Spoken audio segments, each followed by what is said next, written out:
Config de la semaine, accès petit budget, avec une configuration pour jouer à Minecraft dans un budget de 800 € en kit sans Windows.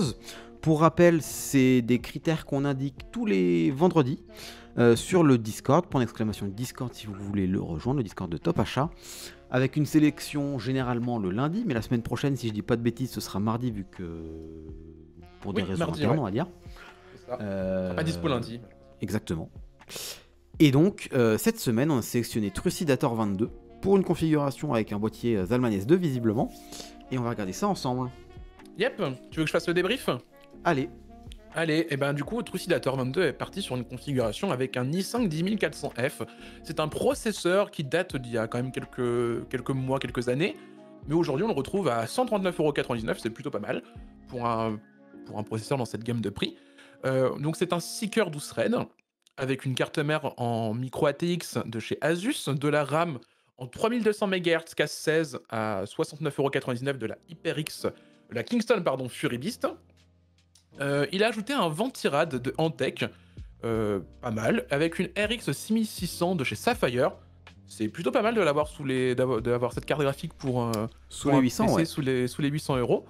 Il a décidé d'ajouter un seul SSD de 500 Go pour rentrer dans le budget, le Zalman S2 dont tu parlais tout à l'heure Clément, et une alimentation AeroCool de 550 watts. Clément, il n'y a pas d'option de montage et pas de Windows, mais est-ce que tu verrais quelques petites optimisations ou alternatives à proposer? Alors là, en l'occurrence, on a une très bonne configuration. Pour le coup, si on devait changer quelque chose, on pourrait dépasser du budget ici, mais ce serait de changer pour une carte mère qui aurait 4 slots de RAM éventuellement pour l'avenir. Préférence personnelle pour le Ventirad, par exemple, passer sur un VT120. Ouais. Pourquoi il n'est pas disponible? Il doit être peut-être un peu plus cher. Attends. Je pense que c'est le boîtier qui bloque si jamais le VT120 ouais, n'était pas c'est proposé. possible. Ouais, on va le garder comme ça du coup. Le SSD, pareil, on changerait pour un Intel 660p de 1 Tera qui est à 70 €, mais du coup on dépasse un peu du budget. Et donc pour arriver à quelque chose sous les 800 €, mais dans le budget, on passerait chez AMD aussi. Avec par exemple un Ryzen 5 3600, une carte mère, c'est une B550 DS3H, 550M, donc micro ATX, je précise. Carte mère qu'on apprécie beaucoup, si je dis pas de bêtises, avec ses 8 ports USB, 4 en 2.0, 4 en 3.0. 4 slots de RAM.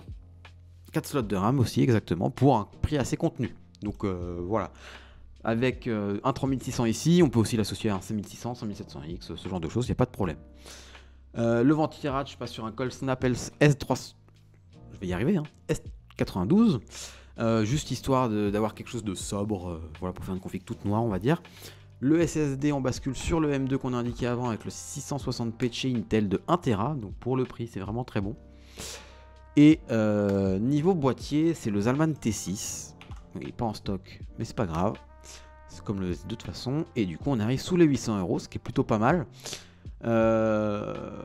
Si en vrai, sur cette version-là, changer quelque chose, ce serait, je pense, l'alimentation pour une TX 500+ de chez Textorm. Et juste aller déborder sur le VT120 cette fois-ci, pour que ça passe et qu'on ait quand même une machine assez équilibrée. C'est ça, mais là c'est vraiment une alternative pour chipoter. La première config en processeur Intel était très bien. Exactement. Donc pour rappel, config de la semaine demain, le thème, est-ce que tu l'as déjà le thème? Non, pas de je l'ai spoil, pas encore. mais pas encore. Pas Okay. spoil encore, je l'ai pas encore. Ça marche. Et puis on vous invite à y participer, comme toutes les semaines, tout simplement.